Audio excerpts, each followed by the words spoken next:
c'est Romain de paléophyte.fr. Je vous retrouve aujourd'hui pour vous faire une vidéo et répondre à une des questions qui revient le plus souvent. En fait, c'est la question qui revient très souvent avec le régime paléo. C'est est-ce qu'il est possible de vraiment prendre de la masse musculaire avec le régime paléo ou est-ce que c'est un simple régime qui permet de maigrir? Donc ça, c'est une question qu'on retrouve sur le net aujourd'hui énormément. Il y a beaucoup de personnes qui me posent cette question et il y a encore personne qui y a vraiment répondu.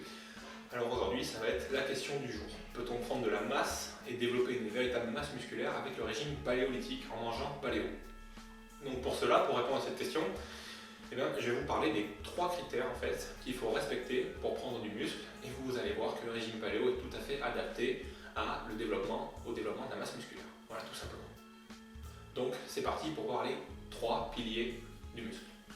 Donc le premier des facteurs, comme vous vous en douterez, c'est l'alimentation.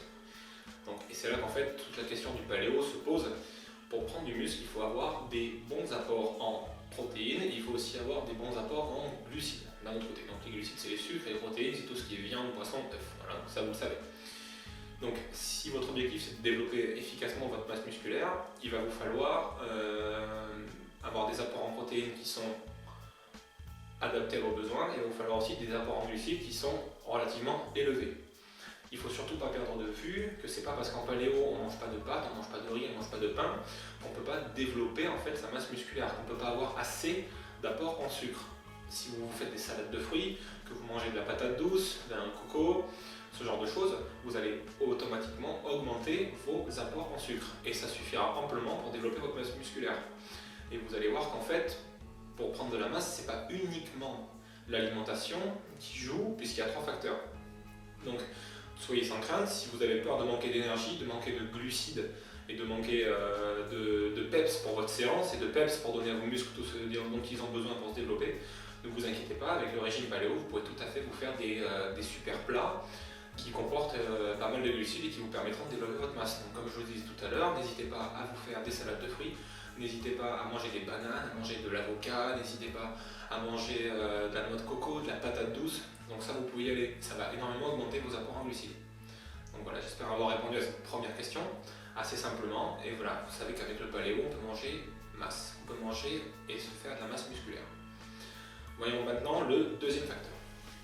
Donc le deuxième facteur qui va influencer directement la prise de masse musculaire ou non, ça va être votre entraînement, bien évidemment. Il faut toujours passer par la case de sport pour développer sa masse musculaire, c'est impossible autrement. Donc pour que votre corps en fait se sente obligé de développer sa masse musculaire, il faut lui montrer qu'il n'est pas assez fort en fait. Et pour ça, il faut faire des entraînements intenses. Il faut que votre corps se sente en fait obligé de développer sa masse pour pouvoir suivre la marche en fait. Voilà, tout simplement. Donc pour ça, c'est pas compliqué.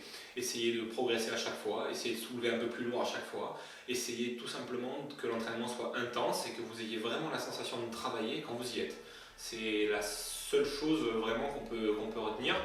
Et la gestion aussi des temps de repos, essayer de se reposer un petit peu au moment clé dans l'entraînement, faire en sorte que le muscle ait juste assez de temps pour récupérer de l'énergie et qu'il puisse ensuite refournir un effort intense derrière. Donc voilà, la clé c'est l'intensité et l'idée de progression. Donc c'est pour ça que je vous disais toujours dans mon bouquin de vous prendre un petit carnet et de noter de temps en temps l'entraînement que vous avez fait, l'exercice que vous avez fait et de à chaque fois essayer de progresser, de rajouter une répétition supplémentaire, voire de rajouter du poids supplémentaire, d'essayer de faire les WOD et les circuits d'entraînement en un temps inférieur à celui de la dernière fois. C'est uniquement comme ça qu'on peut progresser et dire à son corps « Oula, attends, il faut que tu progresses là, j'ai pas réussi cette fois-ci, donc là il va vraiment falloir que tu fasses du muscle. » Voilà, donc ça c'est la base de la base. Donc toujours essayer de progresser, noter sa performance et toujours donner le meilleur de soi. Voilà, ça c'était le deuxième facteur qui influence la prise de muscle. Et maintenant on va voir le dernier. Et donc voici maintenant le troisième facteur. Donc le troisième facteur, c'est simplement votre hygiène de vie en fait. C'est-à-dire, je ne vais pas parler d'hygiène et de douche, je parle d'hygiène de vie en général, c'est-à-dire la qualité de votre sommeil principalement. Donc si vous ne dormez pas de manière correcte, si votre sommeil n'est pas réparateur, vos muscles ne vont pas se développer de manière efficace puisqu'ils n'auront pas le temps de récupérer. Nerveusement aussi, si vous forcez à l'entraînement, il va falloir que votre système nerveux se repose. C'est pour ça que quand vous faites du paléo fitness, on fait des entraînements plutôt courts et intenses parce que si c'était trop long nerveusement, ce serait impossible et même physiquement. Donc il faut que votre corps et en fait il ait le temps de se reposer. Donc la structure que j'utilise moi, c'est-à-dire 5 jours d'entraînement, 2 jours de repos, elle n'est pas là pour rien.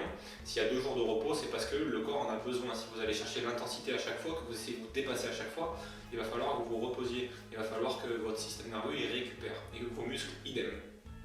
Donc ayez toujours une hygiène de vie régulière, essayez de dormir au moins 7 heures par nuit. Ça dépend des individus. Moi je sais qu'il m'en faut 8. Voilà, c'est comme ça, chacun est différent. Moi, il me faut 8 heures pour parfaitement récupérer, pour être au top le lendemain. Donc, si c'est comme ça, vous dormez 8 heures aussi, vous dormez 9 heures. Il y en a qui récupèrent très vite en 7 heures. Il faut que vous trouviez votre rythme, mais surtout, essayez de vous coucher globalement tous les soirs à la même heure, en vous levant à la même heure le matin. Ça peut paraître assez strict et carré, mais c'est vrai que c'est efficace. Le corps, il s'habitue à son rythme et il récupère beaucoup mieux après. Donc voilà, ça c'était. Maintenant, vous savez, vous connaissez les 3 facteurs qui influencent la prise de muscle. Donc 1, l'alimentation, 2, la façon de s'entraîner et 3, votre hygiène de vie. Et vous avez vu que ces 3 facteurs s'accordent parfaitement avec l'esprit du paléo, c'est-à-dire intensité d'entraînement, une alimentation riche et variée, et aussi une hygiène de vie adéquate avec un sommeil de qualité et aussi une petite partie liée au stress en fait. Il faudrait essayer de limiter votre stress, parce que le stress c'est aussi un facteur qui influence peut-être pas directement sur la prise de muscle, mais qui influence aussi sur la capacité à fondre la masse grasse. Bon, c'est pas le sujet de la vidéo, mais bon, c'est vrai que essayer de diminuer le stress, c'est quand même aussi un facteur important, et ça peut vous permettre de progresser plus facilement. Donc j'espère avoir répondu à vos questions concernant le régime paléo et sa capacité à nous faire prendre de la masse musculaire. Je vous retrouve très bientôt pour une prochaine vidéo d'entraînement, et je vous souhaite une très bonne visite sur paleofit.fr et sur Paleofit TV. A très bientôt. Si vous ne l'avez pas encore fait, rendez-vous sur paleofit.fr pour télécharger votre cadeau de bienvenue. Dans ce livre intitulé Adopter le mode de vie paléo, je vous parlerai de la méthode qui m'a permis de transformer mon physique, de brûler du gras naturellement, de construire une musculature athlétique et d'être en forme au quotidien. Rejoignez vous aussi des centaines de lecteurs réguliers sur paleofit.fr. A très bientôt.